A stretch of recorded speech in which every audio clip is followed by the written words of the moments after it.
টি-20-র জন্য 15 সদস্যের দল ঘোষণা করেছে বিসিবি। দলে ফিরেছেন সৌম্য সরকার। শেষ হওয়ার আগে জাতীয় দলে সুযোগ পাওয়া ক্যারিয়ারে দ্বিতীয় অভিষেক হবে বলে মনে করেন সাব্বির রহমান। ইমন শামীমকে বাদ দিয়ে জাতীয় দলে সাব্বির রহমান ও সৌম্য সরকার। আয়ারল্যান্ডের সিরিজের দলে নিয়ে একই বলল বুলবুল। বাংলাদেশ টেস্ট দলে আইরিশদের হোয়াইট ওয়াশ করার পর এবার শুরু হতে যাচ্ছে 3 ম্যাচের টি-20 সিরিজ। আর সিরিজের আগেই দল ঘোষণা করে এনে দিয়েছে বড় চমক বাংলাদেশ ক্রিকেট বোর্ড বিসিবি। রোববার 13ই নভেম্বর সন্ধ্যায় প্রকাশিত স্কোয়াডে দেখা গেছে 2 বড় পরিবর্তন। দল থেকে বাদ পারভেজ ইমন ও শামীম হোসেন পাটোয়ারি। হ্যাঁ, দুজনকেই বাদ দিয়েছে টিম ম্যানেজমেন্ট। সাম্প্রতিক পারফরমেন্স খতিয়ে দেখে নির্বাচকরা জানিয়েছে দলে জায়গা পেতে হলে পারফর্ম করতেই হবে।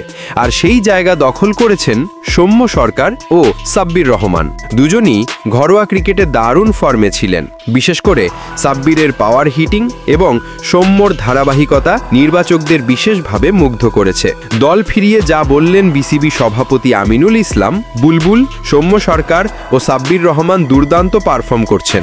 জাকির আর শামীমকে আমরা সুযোগ দিয়েছি অনেক, কিন্তু তারা সেটা কাজে লাগাতে পারেনি। তিনি আরও যোগ করেন, অফ ফর্ম প্লেয়ারদের জাতীয় দলে জায়গা নেই, দলে ফিরতে হলে পারফর্ম করতে হবে, যা করে দেখিয়েছে সৌম্য ও সাব্বির। তার কথায় পরিষ্কার, এই দলের বার্তা খুব স্বচ্ছ, ফর্মই হবে শেষ কথা।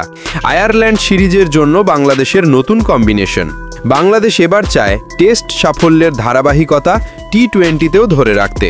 সৌম্য সাব্বির ফিরে আসায় টপ অর্ডারে এসেছে নতুন সম্ভাবনা। আর বুলবুলের মন্তব্যে বোঝা গেছে বাংলাদেশ এবার খেলতে নামবে সবচেয়ে ফর্ম ভিত্তিক স্কোয়াড নিয়ে। আয়ারল্যান্ড সিরিজে বাংলাদেশের চোখ একটাই, সিরিজ জয়। নতুন দলে নতুন উদ্যম, ফর্মে থাকা ব্যাটারদের নিয়ে টানা জয়ের ধারায় ফিরতে চায় টাইগাররা।